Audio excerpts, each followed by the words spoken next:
Trilhas da Democracia dá início à sua 7ª temporada anual, com uma série de 4 programas sobre os 45 anos de criação, de fundação do Partido dos Trabalhadores. O entrevistado de hoje é historiador, professor titular, professor emérito da Universidade Federal Fluminense, fundador do PT e ex-presidente regional no Rio de Janeiro do partido. Temos o prazer mais uma vez de receber Daniel Arão Reis. Daniel, seja muito bem-vindo ao Trilhas da Democracia. É sempre um prazer muito grande recebê-lo para ouvi-lo e dialogar contigo. Seja muito bem-vindo, Daniel. Bom dia a vocês dois, Marco Mondaini, velho camarada, velho amigo, e Normando agora se integrando, estou conhecendo agora. O prazer é compartilhado de participar desse programa e uma honra também, porque é um programa que se destaca no cenário brasileiro pelos anos aí e pelo conteúdo dos debates que ele promove, né? Então é um prazer e uma honra estar com vocês aqui para discutir os 45 anos do PT. Não, prazer e honra todos nossos, com certeza. Daniel já adiantou, essa 7ª temporada inicia com a participação do Normando Rodrigues, que desde o final da 6ª temporada anual já compartilha comigo essa mesa, que hoje é uma mesa física, não é uma mesa virtual. Normando, que é advogado e assessor jurídico do movimento sindical cultista. Tudo bem, Normando, contigo? Tranquilo, bom dia, Marco, bom dia, Daniel, um prazer, uma honra, como eu disse, repito, né? E estamos aí para trilhar mais uma vez, tentar contribuir um tijolinho ainda na construção. Daniel, existe alguma coisa que me incomoda nas narrativas, nas histórias realizadas sobre o Partido dos Trabalhadores, que é a identificação de um encontro histórico entre militantes das comunidades eclesiais de base, ativistas sindicalistas do novo sindicalismo, do sindicalismo combativo, e militantes marxistas que participaram do movimento estudantil nos anos 60, e que depois acabaram aderindo às organizações de luta armada, foram para o exílio e quando retornam se integram nesse encontro histórico que acabou levando à fundação do PT. Me incomoda porque no 10º ano de fundação, no 20º ano, no 30º ano, sempre se volta à mesma narrativa desse encontro histórico, quase como, para usar uma expressão da Marina Chauí, como um mito fundador do PT, sem levar em consideração o fato de que essa base social que está presente na sua origem, ela não existe mais, não é? Houve transformações. E eu te pediria, então, para você fazer uma análise desse desenvolvimento da base social do PT e da base política também do partido. E também, se possível, apontar possíveis brechas que levam a lançar um olhar diferenciado em relação a esse encontro histórico entre essas 3 tendências. Alguma coisa ficou de fora, né, nessa ideia desse encontro histórico entre esses 3 tipos de militância? Olha, eu acho que Normando... Não, eu queria aumentar... Não é todo dia que a gente tem alguém da estatura do Daniel. E aí eu queria aumentar o desafio da pergunta. Já é uma provocação complexa que o Marco faz, mas nessa característica, nessa passagem do tempo, também ocorre o fenômeno do que até o Daniel já se referiu há bastante tempo e é muito mais atual agora, como a transformação do partido num partido de gestão do capital, evidentemente. E nesse fenômeno a gente vê a captura ideológica do partido pelo neoliberalismo. Se não fosse demais, né, a sua fala poderia se estender também, por favor, até esse fenômeno da captura, da descaracterização ideológica, que não é particular do PT, acontece com toda a esquerda ocidental, mas que é bastante importante nesse momento que vivemos. Vamos lá, são duas questões que se interrelacionam, evidentemente, mas que têm uma autonomia própria, né? E sobre a primeira questão, eu diria o seguinte: é compreensível, né? Todo partido político, e para além dos partidos, todas as ideologias políticas, elas têm, quando passam a existir historicamente, essa tendência do chamado mito fundador, né? Tem um historiador francês, Pierre Juttard, que fala no romance, né? O romance da França, toda ideologia nacionalista também cria o seu romance, né? Então, realmente é preciso recuperar, né, na fundação do PT uma esperança muito grande que ele suscitava por alguns aspectos originais, não é, que estão aí presentes no encontro dessas vertentes. O PT surge no contexto de um grande movimento social, que não só em São Paulo, mas em todo o país, que se irradiou a partir de São Paulo, a partir daquelas greves, né, que começaram em 78, né, era os últimos suspiros da ditadura. Então, pela primeira vez surgia um movimento operário, né, que era autônomo em relação aos partidos políticos existentes, né? Os partidos políticos de esquerda ou estavam destroçados pela ditadura, ou o MDB, que existia e estava até se fortalecendo, mas era um partido exclusivamente institucional, né? De participação no jogo eleitoral, etc. Não tinha laços com os movimentos sociais.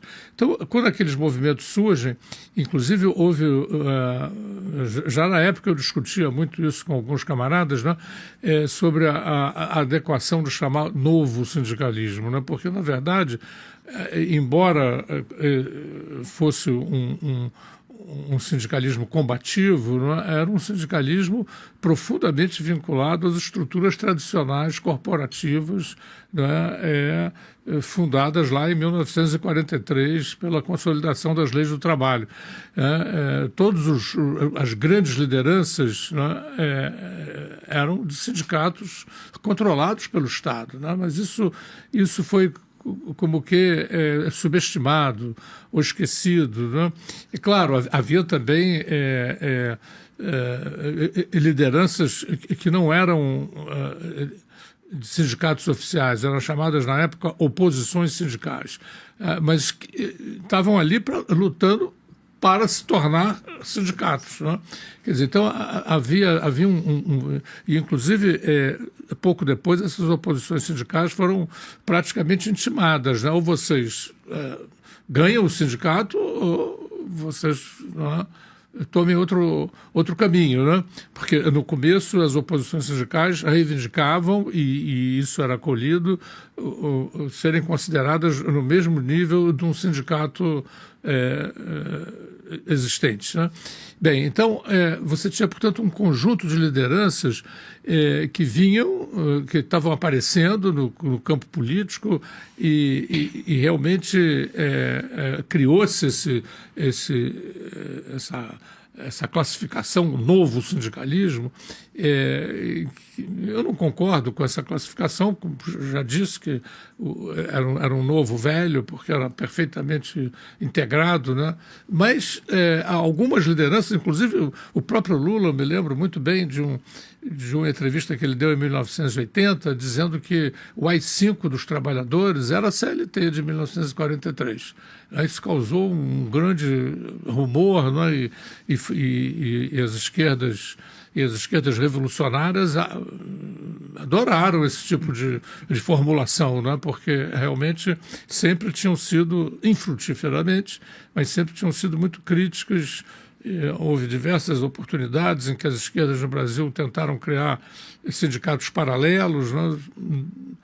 o máximo que se conseguiu fazer foi a criação de estruturas chamadas horizontais, que eram proibidas pela CLT, mas que em épocas de ascenso social o poder as tolerava, né? Isso foi teve muita existência antes de 64, né? Bom, mas então, você tem ali um fenômeno que realmente impressionava, né? Milhões de trabalhadores foram a greves e a manifestações, né? E reivindicavam um direito a ter sua própria existência, a não serem capitaneados por partidos políticos, né?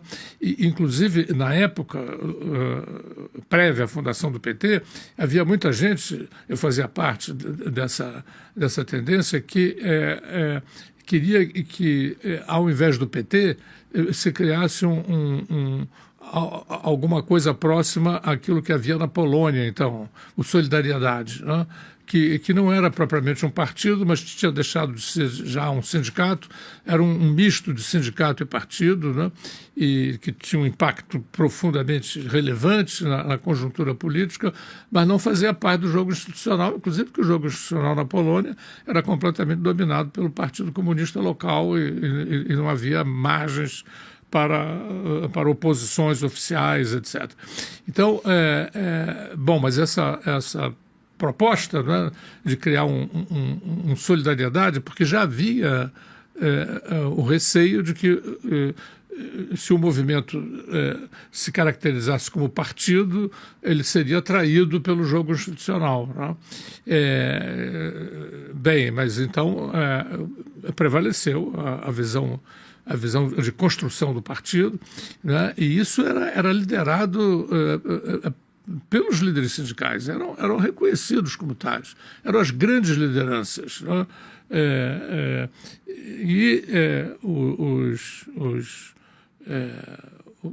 Os católicos, né, de esquerda, que tinham crescido muito ao longo do período da ditadura, sobretudo naquilo que se chamava então as comunidades eclesiais de base, né? Havia milhares de comunidades eclesiais de base no país, né? A igreja que tinha apoiado o golpe em 64 e que manteve uma atitude bem conciliatória com a ditadura até o início dos anos 70, não toda a igreja, mas a igreja oficial, né, ela tinha finalmente passado para a oposição. Claro, desde o início, desde o golpe, algumas ordens religiosas, como os dominicanos e os franciscanos, foram contrários ao golpe. Porém, a hierarquia apoiou, a CNBB fez um documento de apoio ao golpe. Porém, mais tarde foi se transformando, né, e acabou se tornando, inclusive hierarquicamente, uma força de oposição, né? E as comunidades eclesiais de base, sob os auspícios da chamada Teologia da Libertação, que foi uma construção que teve início aqui na América ao sul do Rio Grande, né? Quer dizer, então, ela cresceu muito e essa gente toda também entrou reforçando, né, a proposta de construção de um partido novo. E as esquerdas, os militantes de esquerda, não só que haviam participado da luta contra a ditadura e do movimento estudantil de 68, houve organizações que brotaram nos anos 70, que se identificavam com a Revolução Social, né? A Convergência Socialista, né, se destacava nesse contexto, né? Organizações trotskistas. Libelu, né? Então, organizações que brotaram e que tinham como perspectiva a Revolução Social, coisa que não era compartilhado pelas lideranças sindicais, nem também não era compartilhado pelas lideranças católicas, né? Sindicais também, ou populares. Né? Os católicos eram muito fortes também nas organizações de bairros, né? Que também, naquela conjuntura, cresceram muito. Né? Aqui no Rio de Janeiro havia a Federação das Associações, que era uma força política. Né? Então, é preciso recuperar esse contexto. Né? Houve um certo pacto entre todas essas tendências de não discutir questões sensíveis, questões que pudessem levar a uma cisão rápida, que era uma certa tradição das esquerdas, né? E construiu uma plataforma mínima, de consenso mínimo, e que permitisse inicial e no futuro, e se dizia isso abertamente, nós temos diferenças, mas essas diferenças vão ser resolvidas a longo prazo. E o PT nasceu com uma pretensão muito messiânica, né? Se dizia na época, início dos anos 80, que o PT era uma promessa de um socialismo renovado no século XXI. Né? Era o socialismo do século XXI. E havia muita crítica à China comunista, havia críticas à União Soviética, ao próprio socialismo cubano, embora menos fortes em relação ao socialismo cubano, mas havia uma perspectiva de construir uma nova alternativa. Né? Daniel, só para... De sorte que, ao nos referirmos a essas três tendências, é preciso destacar muito bem uma certa hierarquia. Né? Força social, realmente, tinham as lideranças sindicais. Né? Menos, mas também relativamente relevantes, as oposições sindicais católicas, né? E o movimento popular católico. E, finalmente, trazendo uma contribuição intelectual, né? Compartilhando uma experiência mais antiga, inclusive através das tradições do Partidão, né? Você tinha, então, algumas centenas, talvez alguns milhares de militantes, né? Que não tinham experiência sindical, que não tinham experiência de movimento popular, a não ser muito reduzida ali, obtida nos últimos anos da ditadura. Então, esse romance, né, das três vertentes, ele não como todo romance, ele é colorido, ele é exagerado, mas ele não é fundamentalmente falso. Não é? Tem uma substância, né? Porque realmente essas três... Mas existem nuances, não é? Você mesmo na tua exposição, por exemplo, fez referência à convergência, à Libelu, ou seja, que não fazem parte do discurso oficial. Né? Não, inclusive o discurso oficial tende a equiparar essas três vertentes, né? Quando, na verdade, o partido extraía a sua força das grandes lideranças sindicais. Né? E as outras tendências, digamos assim, que por sua vez eram muito subdivididas, né? Essas tendências se agregaram, né? Ao partido. Né? Mas faz parte de... Agora, o que é interessante observar é que realmente ali brotava uma grande esperança, né? Que não era só ali existente dentro do PT. Né? Na sociedade brasileira toda havia uma expectativa de mudança e de construção de uma ordem democrática, né, de uma sociedade mais justa. Os partidários, as bases sociais da ditadura, né, eu levanto essa tese há muito tempo, né, que sempre foram subestimadas, né, porque silenciaram, né, nesse momento, e houve aquela ideia de que a ditadura tinha sido superada, e que as suas bases sociais tinham se dissolvido. Né? O Paulo Maluf aparecia como um náufrago, né? daquele afundamento da ditadura, né? E houve uma subestimação muito evidente por parte das grandes lideranças políticas e sindicais na época da necessidade de estudar melhor a história da ditadura, as suas bases sociais e históricas, né? Isso foi completamente subestimado. A lei da anistia, que era uma lei super problemática, foi considerada também era problemática, mas vamos olhar para frente, né? Então, isso fundamentou uma ideia de um novo começo, né? E a gente tem no Brasil uma tradição muito forte nesse sentido, né? do novo, né? O Estado Novo, a nova República, o Partido Novo, o novo sindicalismo, né? Tem essa mitologia do novo, né? E perdeu-se, né? essa perspectiva. Realmente, algumas dessas lideranças sindicais, como o próprio Lula, tiveram realmente um momento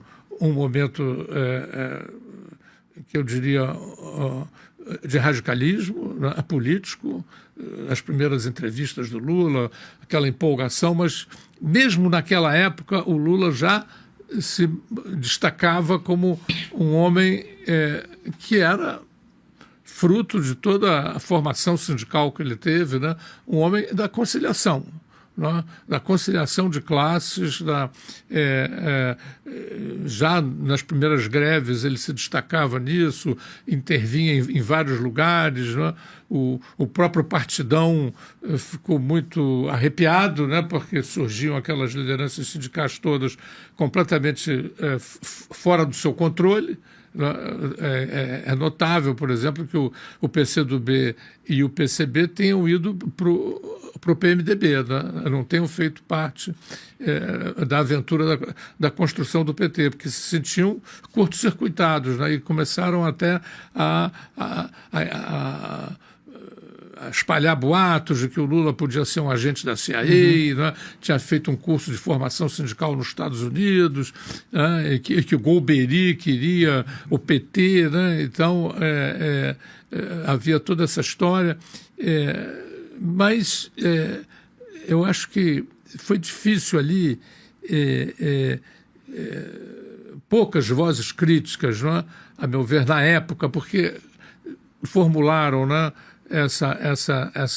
esse mix, né, essa mistura que havia ali entre conciliação e revolução social, né? Embora não mais a revolução que eu chamo de catastrófica, né? Havia uma perspectiva de uma nova concepção revolucionária, né? O Carlos Nelson Coutinho formulava na época, baseando-se em Gramsci, a ideia de um reformismo revolucionário, né? de um processo de rupturas que haveriam de se distinguir muito claramente das grandes revoluções armadas e violentas. Uma estratégia socialista de longa duração. Isso. Né? Quer dizer, então, o PT, inclusive, formalmente se dizia um partido identificado a longo prazo com o socialismo, mas um socialismo que seria completamente renovado em relação às experiências, Daniel, do século XX. Então, quer dizer, ou seja, o que eu quero resumir aqui é dizer que a gente tem que captar, não é, aquela euforia que havia na época e que não era compartilhada apenas pelos petistas, não é? Também todo o campo democrático, né, estava completamente tomado por uma visão que retrospectivamente parece muito ingênua, né? Mas que era verdadeira, era o espírito do momento. Era o espírito do momento, né? A coisa de um novo recomeço, nos livramos da ditadura, vamos construir uma sociedade democrática, solidária, justa, né? Socialmente, e a novidade, havia uma novidade realmente que é essa coisa de lideranças sindicais, embora presas às tradições corporativas, varguistas, né? E não era só um problema de organização, era um problema de concepção, né? A conciliação, a ideia da conciliação, mas como ela se mesclava com propósitos também revolucionários, né? Quer dizer, de transformação do capitalismo. Então, isso tudo era um discurso, esse romance do PT, né, que você mencionou no início, ele tem seu fundamento, né? Quer dizer, ele é colorido, ele não mostra as contradições do processo, que eu tentei aqui enunciar algumas delas, mas ele tem, é como todo romance, né? O romance é uma fábula, mas a fábula tem que ter um fundamento, uma substância, senão ela não se sustenta. Daniel, quando é que esse romance começa colorido? A expressão é tua. Quando é que esse romance colorido, e eu estou puxando para a pergunta feita pelo Normando, quando é que esse romance colorido começa a desbotar? E eu queria fazer referência aqui você falou, no momento inicial, foi feito um acordo para que não se falasse, não se tocasse, não fossem feitos grandes debates sobre questões sensíveis, né? E será que essas questões sensíveis, elas sobem à tona? E eu vou fazer referência aqui a 3 episódios, né?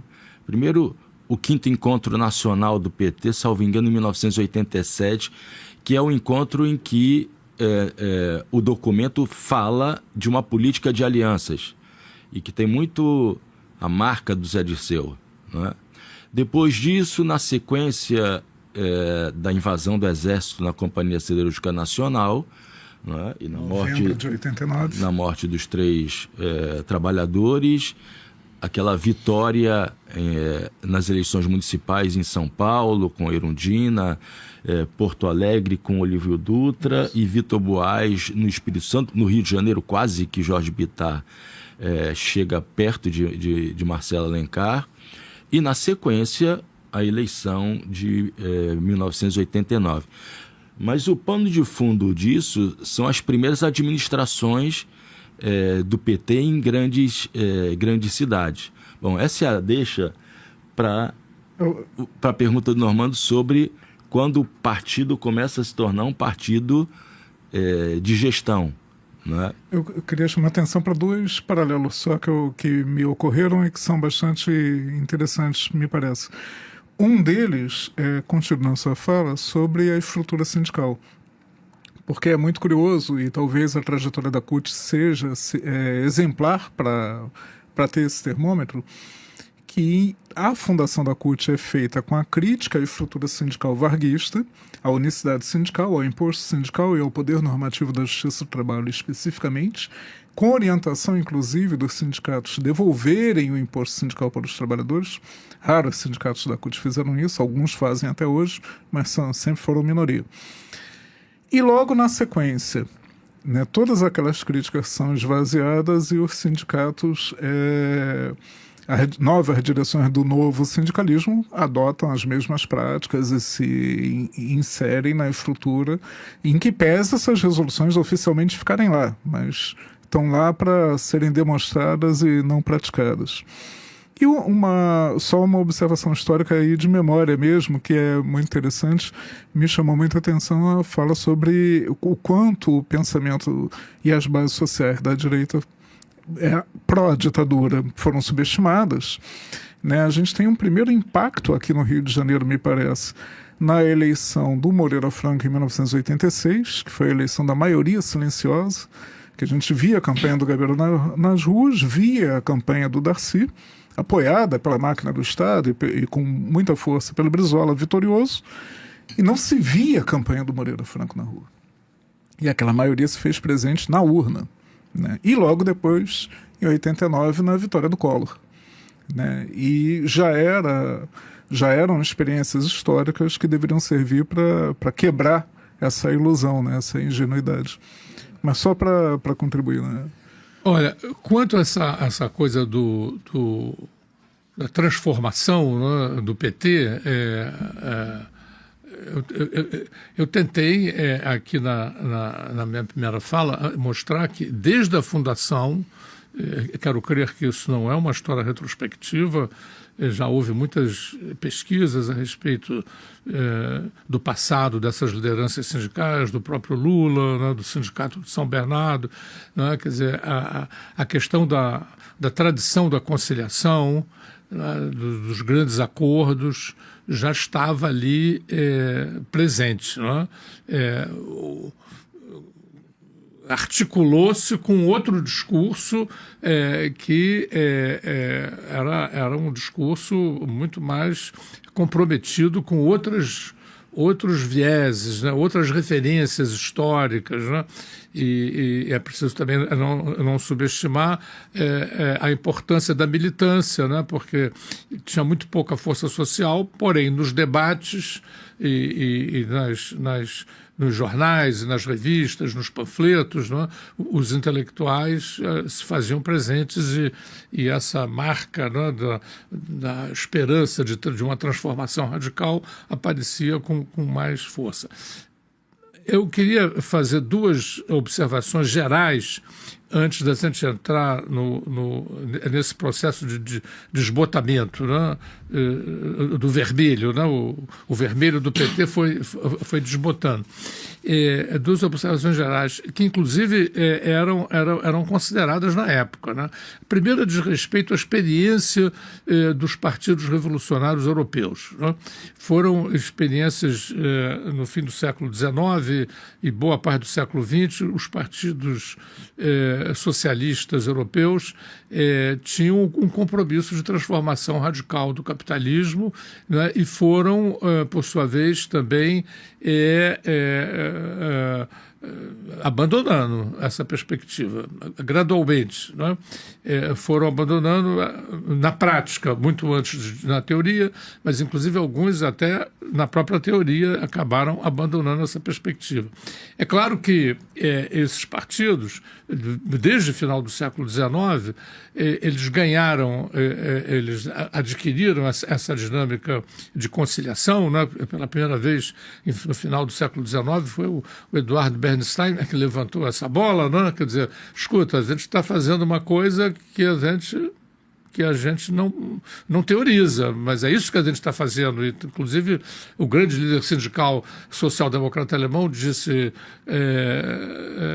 Bernstein, a gente pensa isso, mas a gente não fala, não pode falar isso.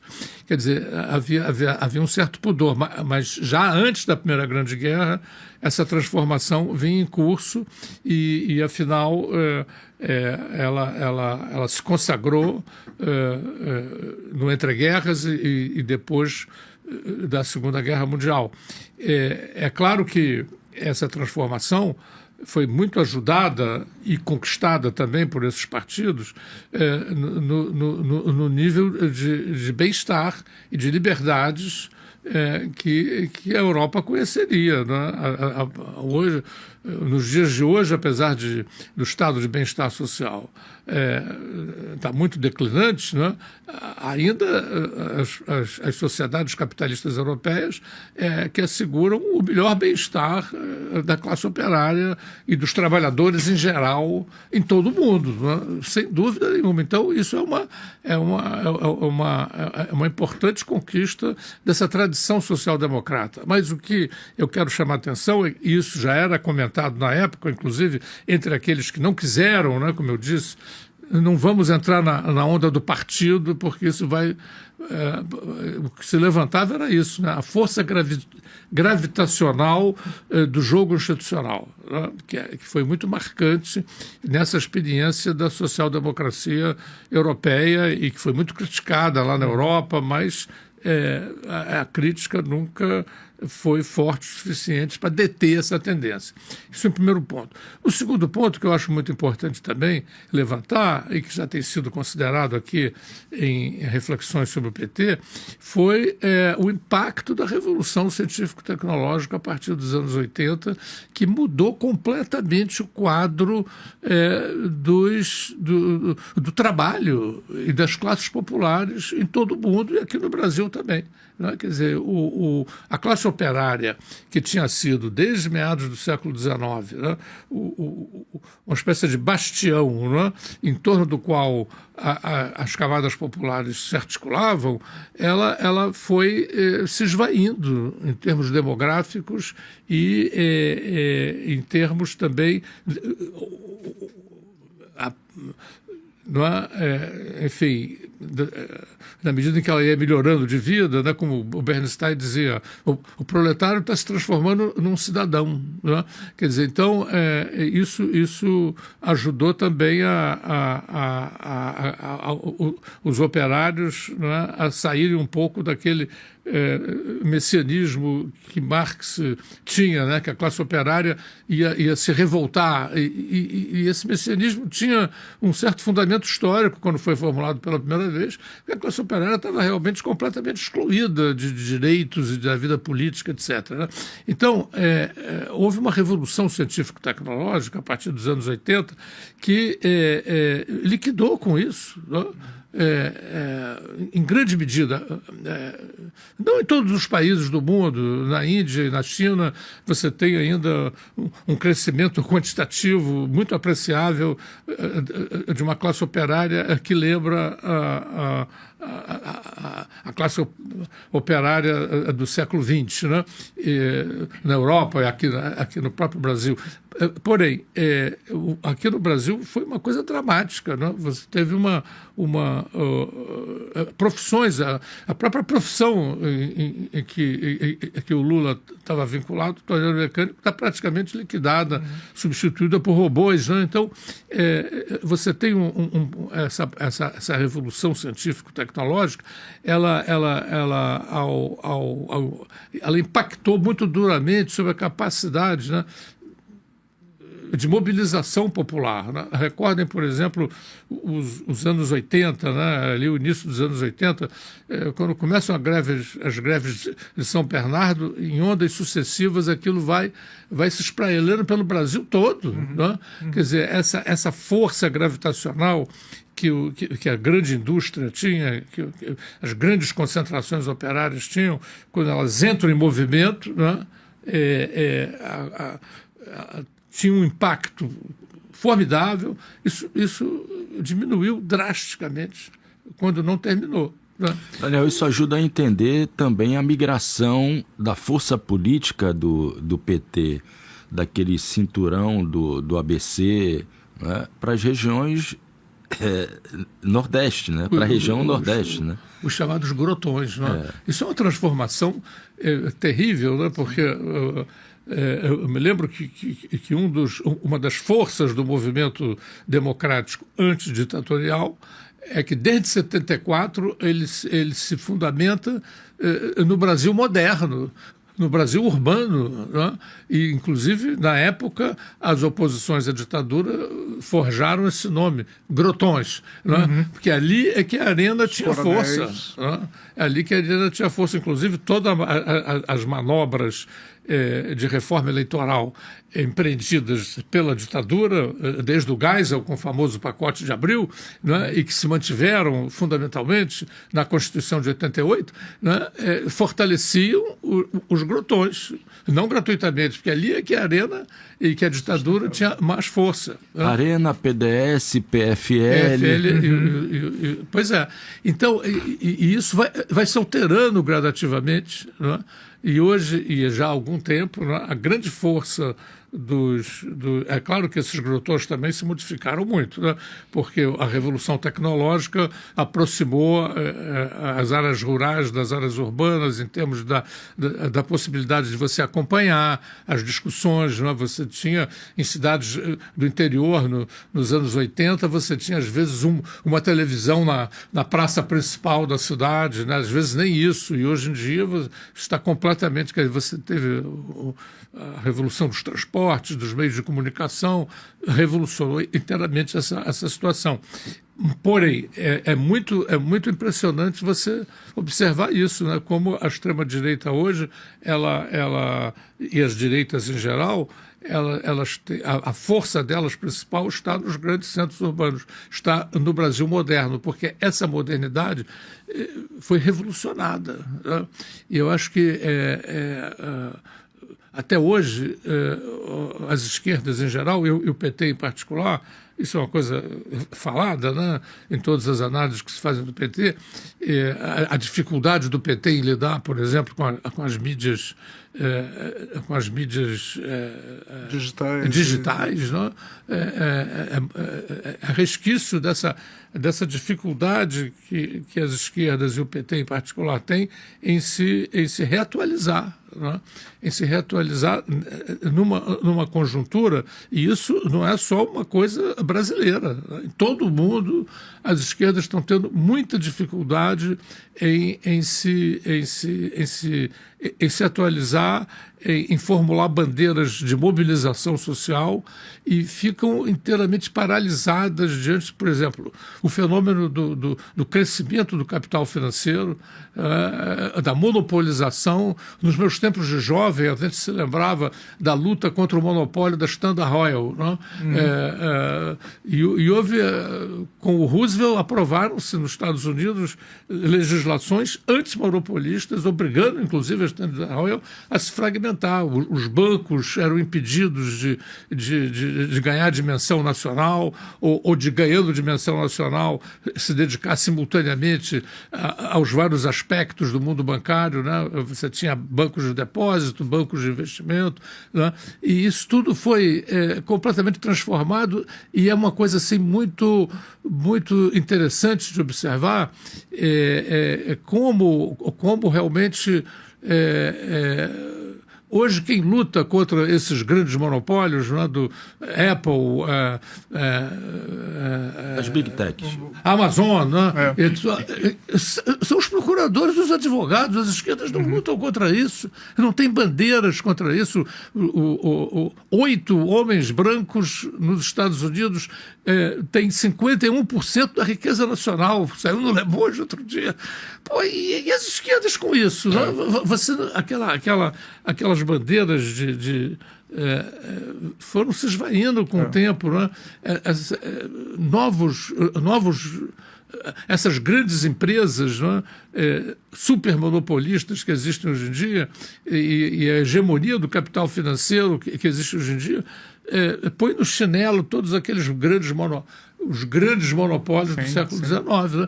Quer dizer, então, você agora capturaram o governo americano.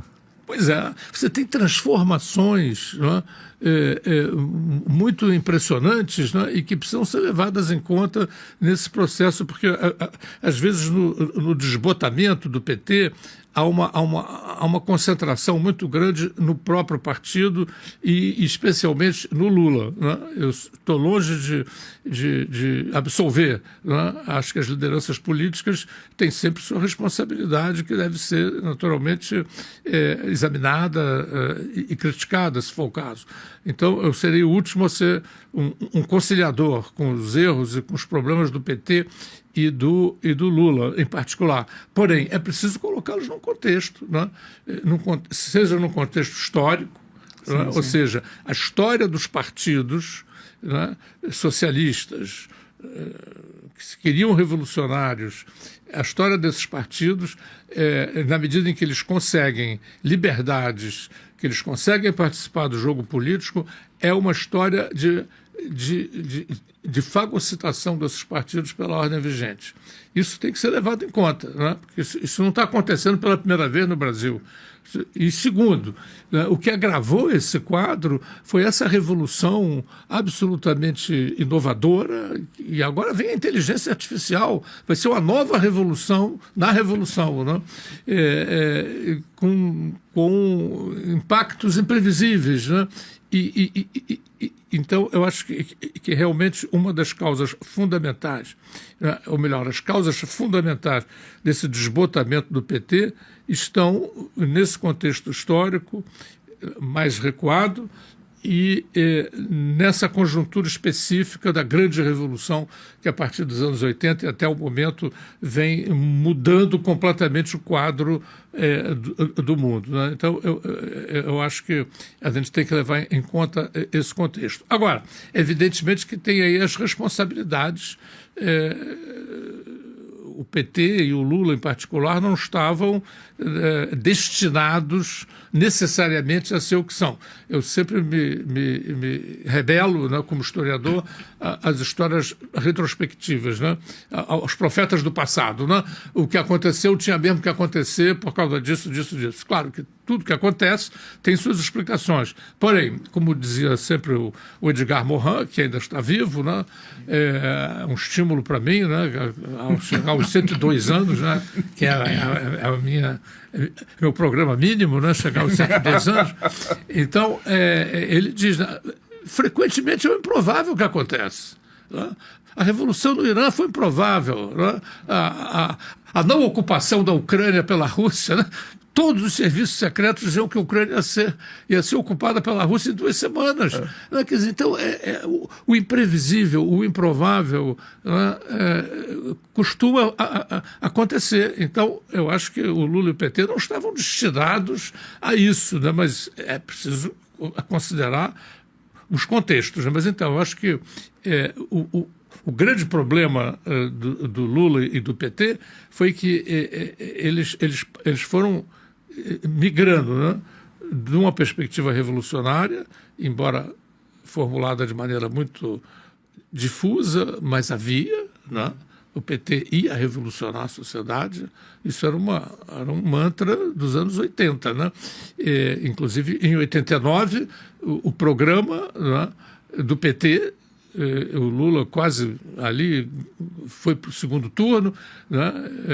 Há muitas histórias que dizem que ele estava com medo, né, de ganhar as eleições, porque aplicar aquele programa era um programa reformista revolucionário. O coordenador, né, do programa foi César Benjamin em 89, né? Em 89, acho que não foi, já tinha sido, não, acho que ele foi em 94 já. Mas, em todo caso, o programa estava informado por essa perspectiva de mudança, né? E o PT foi gradativamente entrando no jogo institucional, abandonando os movimentos sociais, abandonando o trabalho de base, que era um dos seus trunfos no início dos anos 80, né? Havia um diálogo muito grande entre as lideranças petistas e as pessoas comuns, né? Isso foi perdendo a força de gravidade do jogo institucional, né? Multiplicado pelas tradições elitistas brasileiras, né? Que realmente separam, né, o mundo da grande política de maneira radical da existência dos comuns, né? Então, isso foi dominando cada vez mais o PT, né? E ele foi se deixando, né, atrair para isso. Houve muita resistência contra isso no PT, eu acompanhei isso, Daniel. Discussões, debates teóricos, debates nos congressos, mas eu acho que é importante observar que não só houve uma transição da Revolução para a reforma e a conciliação, houve um outro passo dado mais recentemente, que foi em direção à gestão. Hoje o PT e o Lula são gestionários de um capitalismo que existe no Brasil, e ele tem ele ainda defende políticas que beneficiam as camadas populares, porém numa perspectiva de acomodação. Mas isso, lembremos, hein, sem absolver o Lula e o PT, isso é o lugar comum das esquerdas em todo o mundo, onde elas têm força, elas têm se tornado gestionárias, não é? Perdem a perspectiva da transformação. Daniel, a gente está próximo da reta final desse programa e eu não gostaria de deixar esse programa passar sem tratar da tua experiência nesse campo dos problemas, responsabilidades, erros das lideranças. Você era presidente do PT regional no Rio de Janeiro, no início dos anos 90.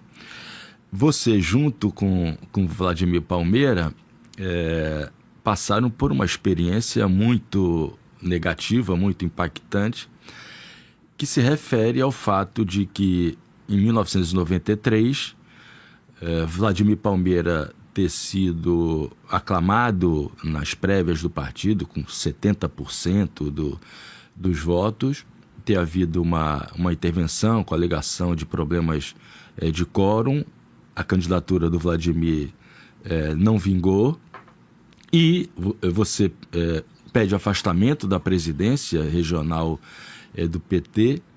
Isso volta a acontecer em 1998 na convenção do PT, que também lança Vladimir a candidato do partido à eleição para governador, e uma intervenção do Diretório Nacional faz com que saia vitoriosa a tese da aliança entre PT e PDT, o apoio do PT à candidatura de Antony Garotinho, com Benedita da Silva como vice. Como é que você, hoje, olhando para aquela experiência, você avalia esse contexto em que o PT do Rio de Janeiro dava demonstração de uma vida interna, né, muito ativa, de debates, de discussões muito acaloradas, mas de participação das bases, para um momento em que o PT do Rio de Janeiro vai se transformando numa estrutura muito amorfa, vou usar a tua expressão, muito desbotada, né, e não conseguindo mais se apresentar como alternativa. Isso sem, reforçando o que você insiste em dizer, sem uma perspectiva, uma leitura retrospectiva da realidade. Eu queria que tu abordasse essa tua experiência. Bom, a primeira fase, eu tive algumas fases, né, na relação com o PT. A primeira fase foi relativamente intensa, foi a época da fundação do PT. Intensa? Intensa. Eu participei da fundação do PT aqui no Rio de Janeiro, fiz parte do primeiro diretório regional do Rio de Janeiro, participei muito ativamente nas eleições de 1982, né? Porém, já então, eu devo dizer que aquilo não estava me empolgando como me empolgou a inserção na política nos anos 60. Né? Nos anos 60, a minha inserção na política se deu numa perspectiva que eu passei a chamar de uns anos para cá de revolução catastrófica, né? A revolução violenta, luta armada, né? Era o padrão inaugurado pela Revolução Russa em 1917. Né? E isso é que me atraiu para a política. Né? E no início dos anos 80, embora eu estivesse plenamente identificado com a validade da experiência petista, né? Quer dizer, como eu disse, o ideal para mim era, mas era uma voz muito minoritária, era que a gente se mantivesse numa perspectiva como a de solidariedade. Né? Mas isso foi vencido logo rapidamente, né? De sorte que eu passei a achar muito válido, né, a tentativa do PT, né, era uma perspectiva de participar da luta institucional, mas a ênfase era nos movimentos sociais, numa luta política, numa sociedade democrática, né? Bem, eu senti que isso não me empolgava tanto, né? Quanto havia camaradas meus na época, o próprio Vladimir, o Zé Dirceu, o Genuíno, né, que tinham sido militantes também da luta armada e tal, eles estavam se dedicando com muita ênfase, com muita dedicação, mas aquilo já não me... Eu tinha entrado na universidade e hábitos que eu tinha adquirido já como professor de história e pesquisador em Moçambique, onde quando no exílio comecei minha carreira acadêmica, começaram a me interessar mais do que a política, do que o fazer política, né? Acho que o fazer política numa sociedade democrática, ele exige um tipo de vocação, né? O cara que quer se transformar num político profissional, né? Que não me empolgava. O Vladimir, inclusive, me convidou várias vezes a fazer dobradinha com ele, tentar virar deputado estadual ou vereador, né? Mas isso realmente não me empolgava e eu me mantive ligado ao PT, porém numa posição mais recuada, né? Escrevia regularmente para a revista teórica do PT, a Teoria e Debate, participava de formação, de cursos de formação, mas numa situação mais recuada. Quer dizer, deixei a linha de frente já depois das eleições de 82, né, eu comecei claramente, estava no meu doutorado, fazendo minhas pesquisas, aquilo passou a me interessar mais, né, do que fazer política. Me lembro que eu conversava muito, cheguei a conversar quando eu fiz um livro sobre 68, né? Entrevistei longamente o Vladimir, o Jamarque, o Zé Dirceu, né? E o Genuíno, né? 1968, A Paixão de uma Utopia, é isso? Foi 88, né? Foi 88, no final da década, né? Eu já estava claramente recuado, né? Observando a evolução do PT, mas como participando da política, mas como o intelectual acadêmico, não mais como aquela militância que tinha sido a minha quando cheguei do exílio, né? Cheguei do exílio em fins de 79, né? Digamos que eu tivesse mantido essa perspectiva da militância até as eleições de 82. Ali eu comecei claramente a privilegiar a militância como acadêmico, né, como intelectual. E observando a mudança de pele do PT, né, cheguei a participar de algumas convenções, né, mas era uma coisa muito pouco expressiva na minha vida pessoal. Porém, nunca me desliguei do partido, me mantinha bem informado, discutindo, né? No início dos anos 90, né?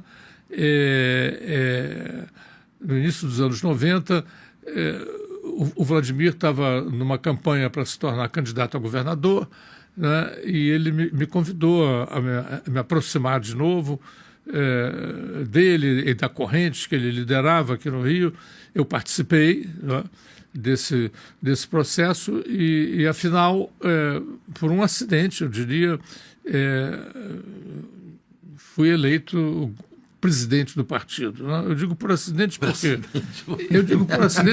porque eu não era uma liderança do partido, né? Eu era o partido me conhecia, as pessoas que, mas às vezes, né, isso não é tão paradoxal assim. O teu afastamento faz você começar a ser...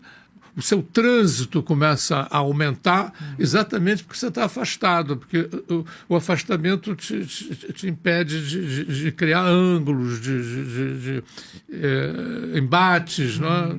Deixam de ser realizados. Então, o Vladimir tinha maioria, ele sabia da minha experiência como quadro político, como militante, né?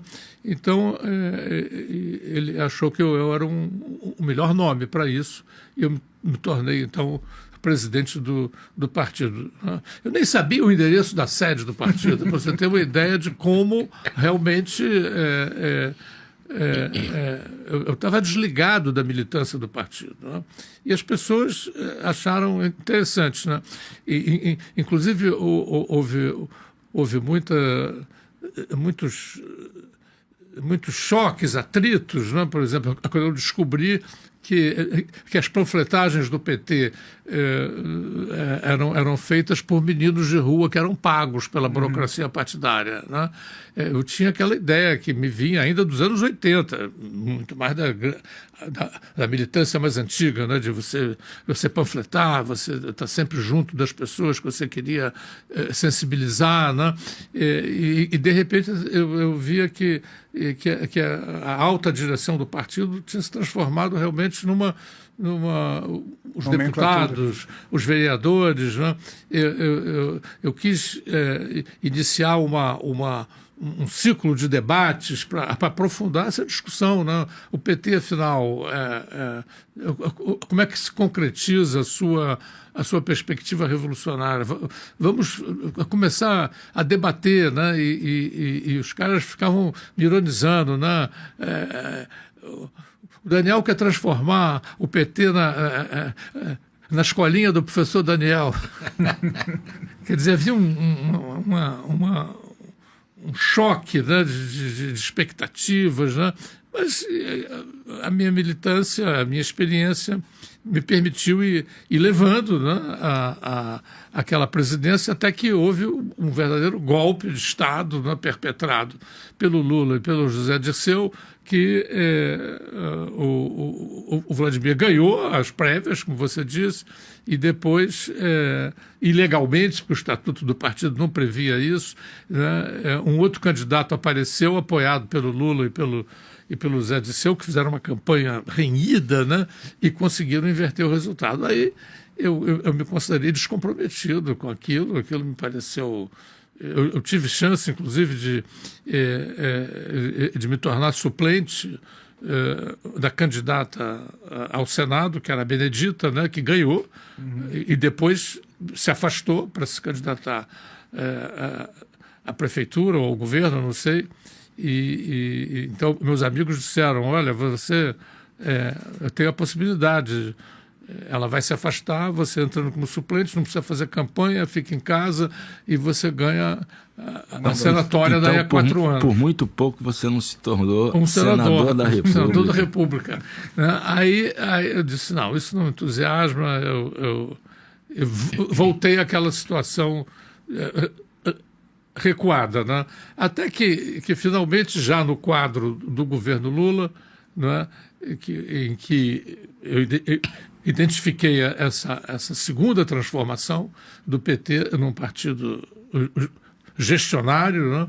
Eu escrevi para o Genuíno e me desliguei do partido. Ele, inclusive, insistiu, poxa, eu sei que você está crítico, mas a gente precisa de pessoas críticas assim dentro do partido. Eu disse, não, eu prefiro ficar fora, né? Porque realmente não vou me comprometer mais com essa experiência, porque é uma experiência que não me atrai, que eu não acho válida. Eu acho que não tem futuro, não. O partido virá um partido gestor do capitalismo, sem vínculos com as bases sociais, sem uma perspectiva de mobilização. Esse país, para mudar, ele precisa de muita mobilização, ele precisa de muita organização popular. O partido não está se dedicando a isso, né? Perdeu a perspectiva da mudança, então isso não me interessa mais. Aí fiquei... limitei e até os dias de hoje a minha atividade política como um intelectual da academia, né, que participa ativamente dos debates, né, mas não tem mais a militância política. A gente chegou ao fim do Trilhas. Eu pediria para Normando fazer as honras da casa, Não, só agradecer. Tem uma formulação, eu vou abusar do tempo, né, que é uma simplificação grosseira que eu tenho feito e que me ocorreu sobre o trabalho, né, que é o capital em determinado momento com a revolução tecnológica descobriu que não precisava mais da indústria de massa. E quando descobriu que não precisava mais da indústria de massa, não precisava mais da sociedade de massa e de suas configurações políticas e, portanto, não precisa mais da democracia representativa liberal como idealizada, né, no século XIX. Só para contribuir para a minha angústia pessoal desabafando isso. Mas faço a fala inspirado pela observação da mudança do trabalho e, consequentemente, da mudança dos partidos, né? E só tenho a agradecer. Eu acho que é uma oportunidade muito grande ouvir o Daniel, ter o Daniel presente aqui. E, muito sinceramente, espero que a gente repita isso muitas vezes e periodicamente. Daniel, eu penso que esses temas do impacto da grande revolução científico-tecnológica, né, e como fica a questão da auto-organização popular, né, eu acho que são temas assim, candentes que precisam ser aprofundados pelas nossas esquerdas e pelo PT também, evidentemente, né? Porque fazer trabalho de base hoje é algo que continua absolutamente indispensável, mas que é completamente diferente do trabalho de base que eu fazia quando era jovem, né? Quer dizer, então realmente você tem que se aproximar das lideranças populares, conversar com elas, trazê-las para o proscênio, né? Discutir as dificuldades, mas o PT está longe de fazer isso, né? Porque ele está completamente aspirado, né? Pelos jogos institucionais verdade, que dominam o país. Daniel, espero que nós nos encontremos outras vezes no decorrer dessa 7ª temporada anual. Esse programa excepcionalmente está sendo gravado num estúdio localizado em frente à sede das Laranjeiras, do time pelo qual o Daniel torce, o Fluminense. Espero que isso sirva de inspiração para próximas ocasiões.